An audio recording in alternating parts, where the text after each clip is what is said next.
Ndugu wasikilizaji popote mlipo, nchini Misri au fasi yoyote ile, ningelipendelea kuwakaribisha nyote katika ukurasa huo. Leo mtandao huu wa jamii unatusaidia kuchangia fikra, habari na mengineyo kwa urahisi. Natarajia tutakuwa wote kuendelesha uhusiano katika msafara huu wa maisha ambao sote tunashirikiana kama binadamu. Kwanza nawashukuruni kwa kuunga mkono ukurasa huo.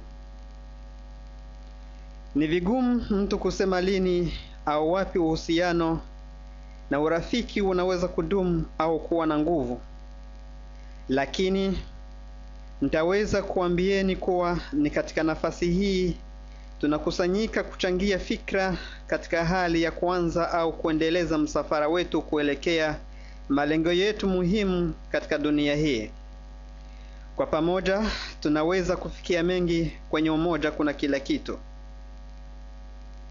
Bila shaka kila mtu kati yetu alishakabiliwa na changamoto katika maisha ya kila siku. Lakini nakitumaini kuwa kwa pamoja tutaweza kusonga mbele. Tunachohitaji zaidi ni kuwasiliana kwa karibu na kufahamiana na kushirikiana katika majukumu ambayo ni wajibu wetu kutekeleza.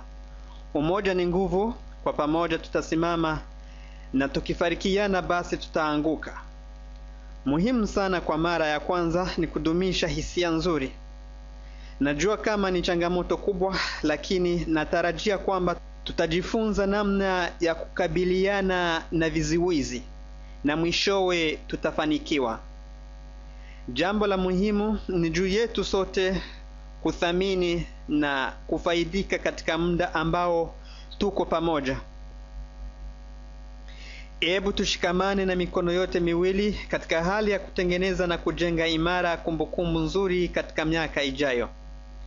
Kwa pamoja tutaweza kufanya kitu ambacho kitakuwa kumbukumbu nzuri kwa wajukuu zetu na kizazi kijacho.